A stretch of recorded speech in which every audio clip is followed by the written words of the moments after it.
Hey guys, remember to like the video and hit subscribe. It also drives me insane that Trump primarily talks about alliances as some sort of financial burden, and rather than understanding that we created NATO, we constructed it as it is because it had a ton of control and power. We didn't want the French and everybody, we didn't want massive amounts of nuclear nonproliferation. Some of it happened, but we wanted to fold them into our system, and he just doesn't seem to get that. I work a lot. I think I mentioned Simon Rosenberg. I've worked with him a lot, a bunch of different issues, and he's in favor of opening a second front. Front number one is Trump's destroying our economy and threatening a whole bunch of different things. Threat number two is he's making us weaker. He is actually making us more vulnerable as a country, that his national security strategy is making us weaker, more vulnerable, and economically less strong. And that these institutions that he's smashing, because he just sees it as, basically he sees allies and partners as people to be exploited, not as a partnership. That is making us weaker. And the idea that the system of alliances that we built was a giveaway by the U.S. to the rest of the world. It's stupid. We benefited from that more than anybody by having the richest, most powerful country in the history of the world. Now, we screwed up on the distribution of that wealth. Right. We've generated a lot of wealth. We've concentrated in the hands of the few and left the working class behind. But the notion that we have become weaker because of that, we need to go after Trump for weakening us by picking fights with everybody in the world, isolating us. Yeah. It makes us less safe. Yeah, and economic inequality is a completely fixable problem by government through taxation, through redistribution. We could do this. Wow. Trump and Pete completely Hegseth, fixable, who somehow became Secretary of Defense, ambitious. They're conducting this purge of senior military leaders along strictly racist and sexist lines. I mean, I'm not being hyperbolic here. They call it DEI, but C.Q. Brown, the former chairman of the Joint Chiefs, he was fired for talking about being a black man in America in one 5-minute video after George Floyd was murdered. Similarly, senior leaders at the Navy and at the Coast Guard have been fired because they are women. How do you think these moves are impacting the armed forces, their ability to recruit, readiness? See, that would be the second leg in my three-leg stool about how Donald Trump is making us weaker. By weakening our institutions, by weakening our federal government. And certainly at DOD, but he's doing it at NIH, he's doing it at the FAA, he's doing it at the National Nuclear Security Agency. By randomly firing people, canceling programs, and sowing chaos amongst our workforce. When he talks about this, like from this perspective, this is what I mean when I say like things like diversity and all this. They shouldn't be presented as these like cringe things that you have to defend because it's like a good charitable action for us to do. Like these are things that overall benefit everybody in the country, is to be able to allocate our best and brightest to areas that they might not otherwise have opportunities in or whatever. Like it's not supposed to be like, oh, we have DEI because we realize that we need to make things suck a little bit to be fair to everybody. Like it's not supposed to be the idea. It's why these conservatives can never cite any actual DEI programs that are bad for us, and they just use it as some boogeyman.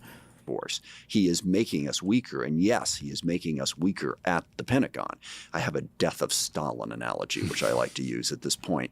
So it's bad enough, and C.Q. Brown is a highly qualified individual. He has led commands in a whole bunch of different Deputy places. CENTCOM commander, ran the Air Force, I believe. And I've met with him, I've worked with him for years. Deeply talented individual. So getting rid of that level of talent right off the bat makes you weaker. But the death of Stalin analogy is at the start of that movie, Stalin has a stroke.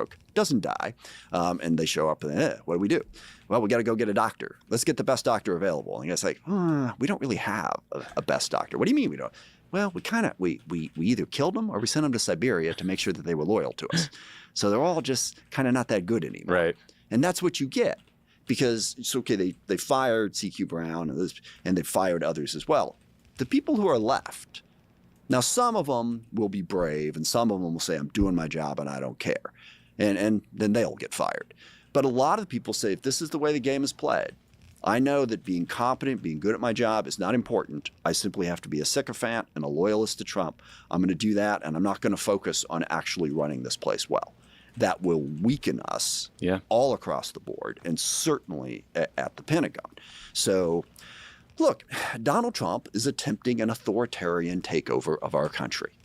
I was with a group last night of more Silicon Valley-like people, defense industry folks, and talking about this. And they were attempting to argue, well, we're going to say, I'm like, no, this is what's happening. I mean, they fired someone at the Justice Department for not giving Mel Gibson back his gun rights. Yeah, that seems wrong. Well, it's not just wrong. It is an authoritarian takeover of the government. It's saying, no, no, no, no, no. Justice Department, DOD, NIH, I don't care who you are. You do not work for the American people. You do not work to uphold the laws of the Constitution. You work for Donald Trump. And you will do what Donald Trump tells you to do when he tells you to do it, or you will be gone. That is an authoritarian takeover of our government. And we ought to call it that. Now, I think we got to be intelligent about how we do that. And simply, running around with our hair on fire and screaming about it and yelling at people isn't necessarily the most effective way to do that. Yeah. But we should be 100% clear-eyed about what we're dealing with. Yeah, I mean, I have a sliver of good news and then some more bad news. A judge indefinitely blocked Trump's ban on transgender service members. It's just an insane decision to tell, I think, 13,000 American citizens that they cannot serve their country because of who they are. But I did also notice that earlier this week, Trump named a bunch of right-wing activists and allies to boards that oversee U.S. military service academies. So I'll give you a couple names. Mike Flynn. He's now named to the West Point Oversight Board. I'm sure you know him well. I know Mike Flynn, yes. Yeah. I knew him before everyone. Charlie Kirk. Unfortunately, I did too, because he worked for Obama. Pleaded guilty to lying to the FBI. Who was the third posted one? A video where he pledged allegiance to QAnon. Walt Nauta was appointed to oversee the Naval Academy. Nauta. He's Trump's former military aide who was charged with obstructing the government in the classified documents case. He was the one who was running around hiding the document boxes from Trump's other lawyer. Charlie Kirk, who we talked about earlier, was named to the board overseeing the Air Force. Charlie has zero military experience. He's just a right-wing propagandist. These are almost like comically terrible picks, but what do these boards do? What is the impact here? I mean, they don't do a great, well, they have influence over the curriculum, over how the Air Force Academy is run, however, how West Point is run. And so they are going to be pitching their unique right-wing ideology, and also, back to the point I just made earlier, they're going to be making sure that everyone's loyal to Trump and Trump's agenda first, last, and then always. And that's what their focus is going to be. It's going to be to put forward Trump's right-wing agenda. But again, agenda aside, it's going to be about loyalty to Trump, not trying to actually accomplish something for the American people. So yeah, that's one of many aspects to it. And also on the authoritarian takeover part, can we please stop having people write articles about, well, Trump hasn't actually, pushed a constitutional crisis yet because he hasn't actually defied the courts. Yes. It sort of seems yes, like he has. Yeah. He's repeatedly defied the courts. Now, the courts have not yet taken the next logical step in that situation, and that is to sanction the Trump administration people, because that's the way. I'm an attorney. I never practiced that much, but I went to law school, so I have vague ideas about the stuff. I prosecuted briefly for the city of Seattle. And the way it works is if you defy the judge, the next step is sanctions. Go to jail, get fined. Contempt. Yeah, exactly. They've defied probably at least a couple dozen different court orders at this point. Now, the courts, I think rightfully so, are reluctant to step in and pick this rather monumental fight. Mm-hmm. So they keep holding out hope that, well, they're taking their time, but eventually they'll comply. Yeah, you got John Roberts putting out statements trying to calm Trump down. Please comply. Right. Pretty please, could you? So, but we're going to reach the point, I think we've reached it already, where they're going to have to sanction them or admit that the John Roberts statement was good. John Roberts said you shouldn't be calling for the impeachment of judges. That's not like a punishable offense to call for that. That was a norm violation, not a legal one. So I think that was fine. But their rulings are irrelevant. Yeah. Trump is defying the courts right now, and we shouldn't let anyone get away with saying, well, sort of. No.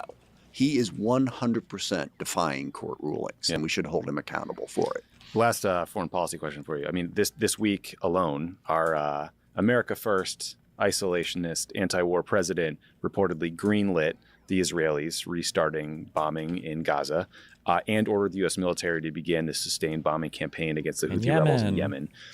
Do you think there is more military value to continued bombardment of Gaza after this place was obliterated over 15 months? And regarding the Houthis, what's the legal basis for them framing this as a long-term bombing campaign, aka a war? Sure. And do you see any evidence that their team has new intelligence or a new strategy that the Biden administration didn't have? Because Joe Biden bombed the shit out of the Houthis for what, a year? and they came to the conclusion that they have failed to deter them. Yeah, there's an important overarching frame here on what we as Democrats should do about national security policy, which I want to get into and ask your question. No, there is no value in going back to bombing Gaza.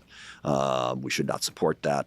That is wrong. The president green-lighting that is completely wrong. On the Houthis, I got a call from Deputy Chief of Staff telling me that they were going to start this campaign up against the Houthis, and it was really funny because the guy, and I'm forgetting his name now, was, he was reading to me like, President Trump has determined that we will not stand for that. He got like a sentence into it. And I said, who do you think you're talking to? And I said, okay. I said, look, we've done this before, and I've seen the plans, and I've met with General Kurilla and CENTCOM commander and all of that. So operationally, what are you guys doing? What targets are you hitting? How do you think this is going to be successful?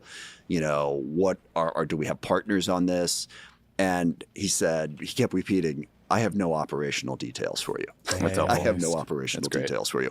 So yeah, I mean, I will say the Houthis are attacking U.S. ships. They are blocking the shipping lines. They had been. Apparently it seems like they said they would resume attacks on ships, but hadn't yet. So this was a preemptive strike. They took a shot at a U.S. destroyer, and they took a shot at a U.S. They're drone. not good guys. These are bad guys. Understood, but kill aid workers. Like we're no Houthi fans. Oh, no, but good. I'm just going to the legal justification. Sure. There is a legal justification. You think it's a response? Yes. Force protection. Now, is there a plan behind it that's going to get us to a better place? I don't believe there is. The only real plan would be enforcing a peace deal in Gaza, enforcing a peace deal between the Israelis, the Palestinians, and the Saudis and all of that. But overall, whenever we as Democrats are talking about national security, I think we have to understand what Trump's appeal is. His appeal is, number one, he said, I'm going to get us out of foreign wars. Yep. We're being dragged into too many things, and I have sympathy for that. Me too. Number two, he said, the U.S. is getting screwed in every deal we've ever made. Right. I'm going to start screwing the other guy for you, the American people. Like the USMCA. Right. Whoever negotiated that. Yeah, exactly. It was Jared Kushner. Now, it's absurd on a deeper level than what I didn't articulate as well as I would have liked a moment ago about how the global alliances actually do benefit us. But understand that to the average American, the notion that foreigners are screwing us is something that they're kind of sympathetic to. It's nationalistic, yeah. Right. So when you're countering that, you have to show, A, he's making us less safe and making conflict more likely. And the Houthi thing, and also, by the way, threatening to invade Greenland, Panama, and Canada also makes us less safe because it says to the world that that sort of attack is perfectly okay and we don't have any problem with it, that you can do a might makes right approach to the world. It makes us less safe. So when we're attacking him, attack him for making us weaker and for making us more vulnerable and for undermining our own prosperity by cutting bad deals. You can't come out and just say, oh, I'm trying to figure out how to say this because I don't feel this, but you can't come out even and say you cut off a food program in Sudan, you're starving people, that's awful.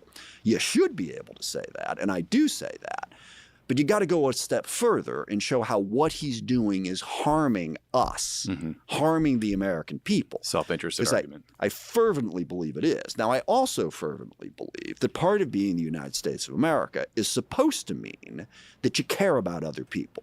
And I will explain, the basic human relationships. We're all kind of selfish to some extent, and there's nothing wrong with that. But we also have to interact with the other humans. Oh my God, he's giving the enlightened self-interest in everything. This is boring. This guy's just a DGGer. I think Disraeli referred to this as enlightened self-interest. Oh my God, what the Okay. You realize that getting along with the other people is kind of selfish because it's to your benefit. Right. You can't, You've been talking to my wife, yes. You can't go through life irritating everybody. Right. You have to find some way to get along. Now, I also happen to be enough of an idealist to think that we as the U.S. should go beyond that we're trying to build a more peaceful, prosperous world. One of Joe Biden's best lines, and I've been a critic on a deep level, and I wish to God he had never for 1 second thought about running for a second term. I hate you. But when he trots out the line about how America is the only country that's ever been formed on an idea, He's so right about that. Well- and that's such an important part of who we are. We didn't just gather around one religion or one nationality or one ethnic group. We gathered around the idea that that everyone should have a say in how they are governed, that the purpose of government is to always be working towards greater equality and opportunity for all, and that to get there, we shouldn't rely just on kings and popes. We should use practical, common sense logic to solve the problems that are in front of us, benefiting from the wisdom of all. And that idea is so important. So I don't think we should just walk away from that idea. But you also have to argue that what Trump is doing, even if you're selfish, It's it's contrary. stupid. Yeah, that's true. I agree This with is that. I very mean, true. I do think Nick Kristof had a piece in the New York Times this week where he went to South Sudan and met with people who had died or had family who died or were about to die because of USAID cuts. And I do think bringing home and making Republicans own those specific stories to see those images, children who are going to die because they're no longer getting 100%. HIV medication, that is valuable. But associated with that trip, Kristof also had this organization try to calculate the impact of, the growth in tuberculosis or, diseases that are going to boomerang back and hit us. And I think that's an important part of the argument that you're talking about. I've been making this speech for a while. I'm the co-chair of the Caucus for Effective Foreign Assistance and have been for 16 years. I thought about disbanding it the other day because I've got Republicans who have worked with me before. But if they're not willing to stand up when we literally shut down all foreign assistance, how can you continue to be part of the Caucus for Look at Effective Marco Foreign Rubio, Assistance? right? Just Yeah, flipping it's the just switch, turning ridiculous. it off. But I came up as a 4-part argument. And depending on the audience, I either started with the first 3 or I started with the 1. The 3 are, it is in our national security interests because an unstable world can come home. And if people don't have enough to eat, if they're facing disease, they are much more likely to be radicalized, much more likely to rise up. Yes, I know that the leaders of these radical movements tend to be educated. Fine. But the followers are the ones who are desperate. And that desperation leads to instability. Number 2, disease. And I trust I don't have to make this point. It spreads. Yeah. If AIDS starts spreading across Africa, it's going to start spreading across the world. If smallpox and measles and these things, they're going to start spreading across the world. So we should care about that. And number 3, economics. And this is Bill Clinton's old point. We're 5% of the population and 20% of the consumption. We need access to markets. And you need robust middle-class societies to have a market. But then the other argument that I would make is the one that I already made. If we're going to be a Christian nation, can we at least get the good part of the Christian thing? Yeah, that'd be nice. Which is, help your neighbor. Yeah. Who's your neighbor? Your neighbor is anyone you can help. That's supposed to be who we are. And I forget who said it, but it's the old cliche, America will no longer be great if it ceases to be good. That we ought to care. Yeah, a part of human existence ought to be, if you can help somebody, you want to try and do it. Now, we can't always do it. We got our own shit to worry about. We got other things going on. Yeah, I could cross the street to help that person, but I got my own kids. I get that. But as a general rule, if you can help somebody, and if you are the world's largest economy ever, you certainly can, then you ought to at least try to help some people. Not everybody. I know we go overboard sometimes.